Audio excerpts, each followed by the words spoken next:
Plusieurs questions en une de la part de Bobby Fulbright. Bonsoir Monsieur Asselineau. Hormis le pouvoir médiatique et la non-reconnaissance du vote blanc, ne pensez-vous pas que le système soit verrouillé avant tout à cause de notre système de vote, scrutin uninominal majoritaire à 2 tours, et des sondages qui poussent les Français au vote prétendu utile? Deuxième partie, que pensez-vous du vote alternatif à plusieurs tours et du jugement majoritaire?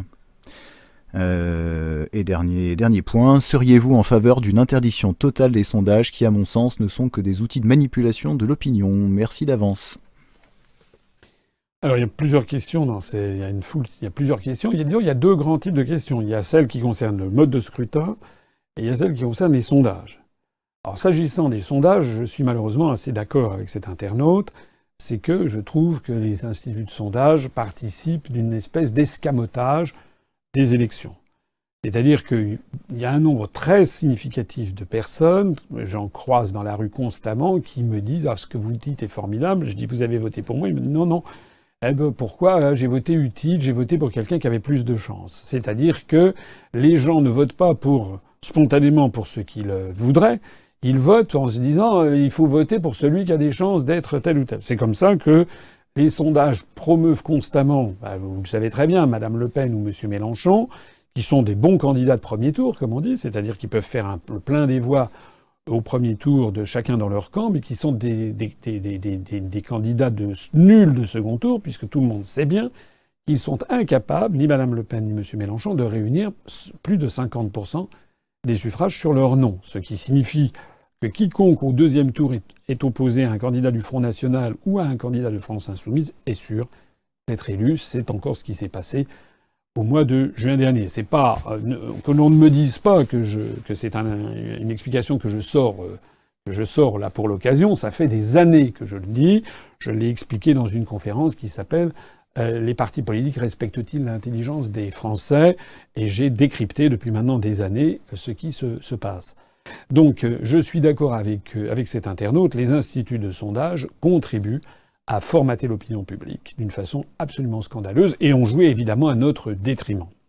Alors, moi je serais favorable bien sûr à l'interdiction des sondages, mais ce que je vois, c'est c'est qu'on risque d'avoir des sondages qui soient publiés dans d'autres pays, et qui soient effectués, par exemple, tel journal belge wallon ou tel journal belge ou tel journal suisse roman rien ne l'empêcherait de commanditer un sondage en France par un institut de sondage français au moment de la présidentielle et ensuite de publier ça sur son site internet situé en Belgique ou en Suisse, par exemple.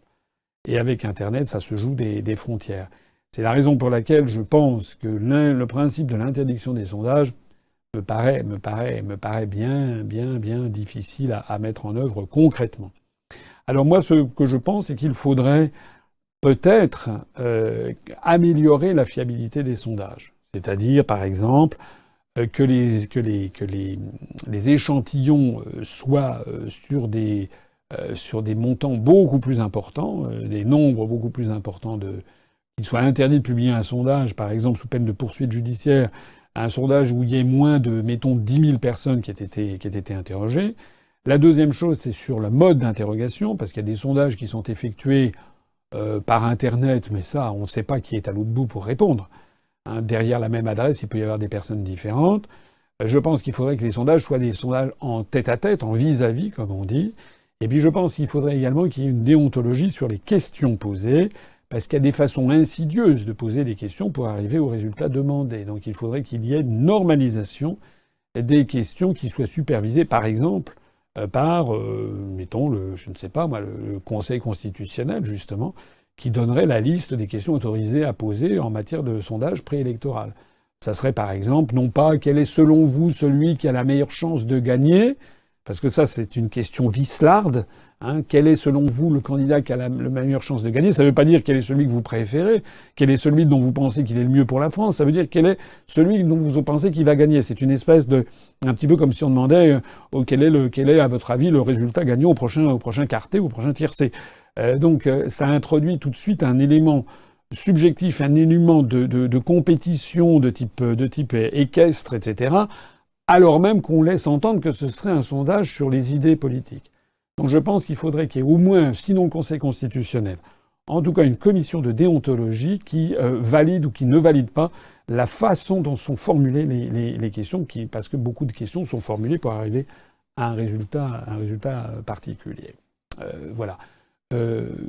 Alors ça c'est pour les sondages. Je pense également qu'il faudrait, pour chaque sondage, mettre très très clairement qui a financé le sondage.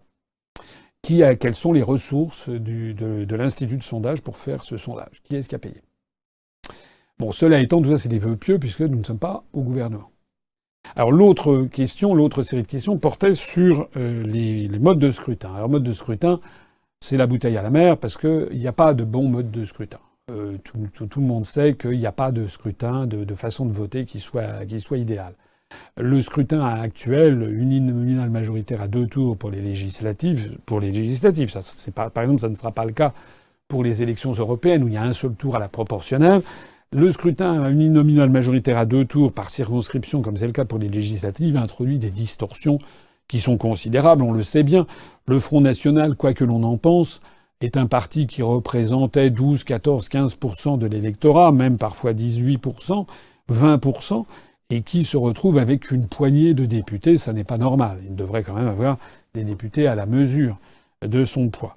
Il n'est pas normal non plus que nous, qui avons représenté près de 1% des suffrages au moment des élections européennes, nous ayons 0 député. Voilà, il y a quand même 577 députés. Si on appliquait 0,92% à 577 députés, ça nous ferait 5 députés. Normalement, pour que le mouvement d'opinion que nous représentons d'ores et déjà, du moins que j'ai représenté à la présidentielle, soit représenté fidèlement, il faudrait qu'on ait 5 députés sur les 577 à l'Assemblée nationale. On en a 0. Donc, alors, est-ce qu'il faut par ailleurs passer à la proportionnelle intégrale? Vous connaissez très bien l'inconvénient de la proportionnelle intégrale, c'est que ça risque, surtout dans un pays comme la France, mais c'est vrai partout, ça risque d'avoir une espèce de morcellement du paysage politique, et donc une myriade de députés appartenant à quantité de partis politiques différents, avec comme inconvénient, premièrement, une très grosse instabilité ministérielle, le risque qu'il y ait des coalitions qui se forment pour renverser des gouvernements, c'est ce qui s'était produit sous la 4e République. Et puis avec un autre inconvénient, c'est que pour pouvoir gouverner, il faut quand même avoir une majorité. Et donc ça veut dire que le pouvoir, en fait, passe dans des combinazioni, comme on dit en italien, des combinaisons d'appareils qui se passent dans le dos des Français. Donc finalement, certes, ça paraît plus démocratique d'avoir une meilleure représentation, mais au définitif, si dans le dos des Français, les différents partis politiques s'entendent entre eux pour faire des combinaisons, c'est pas génial. Regardez ce qui se passe en ce moment en Allemagne. En Allemagne, c'est pas très bon. En Allemagne, c'est le système proportionnel avec quand même cette barre de 5% minimum qu'il faut avoir pour avoir des députés. Donc en Allemagne, ils ont un système proportionnel, mais avec la barre des 5%, qui exclut les petites formations. Mais d'ores et déjà, vous voyez qu'en Allemagne, il n'y a toujours pas de gouvernement, enfin de majorité. Il y a un gouvernement qui expédie les affaires courantes, comme on dit, mais Mme Merkel n'arrive pas à faire émerger un gouvernement de coalition. Ça ne s'est pas bien passé dans un premier temps. Elle avait envisagé de faire alliance avec les chrétiens-démocrates et le Parti libéral, et la CDU et la CSU, le Parti libéral et les Verts. Et ça n'a pas marché à cause des libéraux qui avaient des positions très très très eurocritiques. Donc ça a échoué.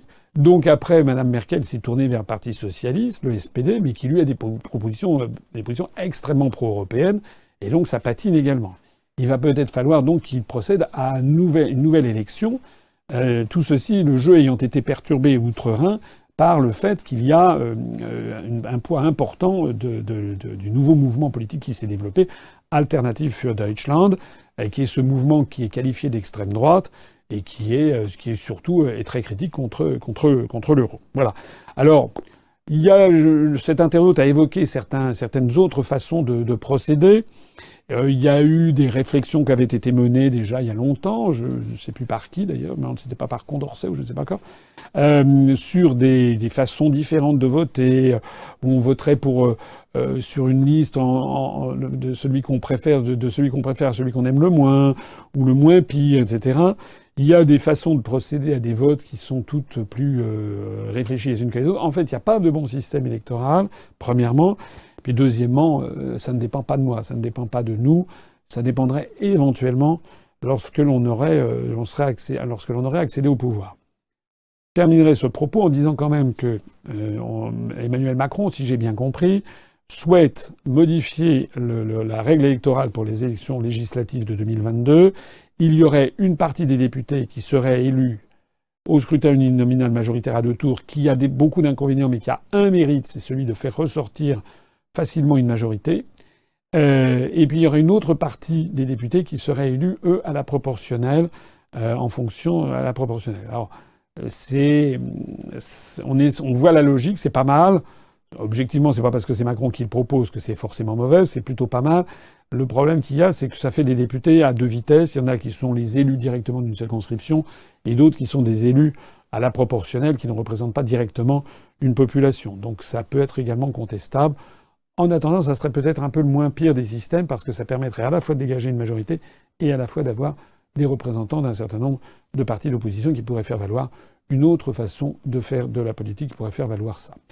Voilà ce que je voulais dire.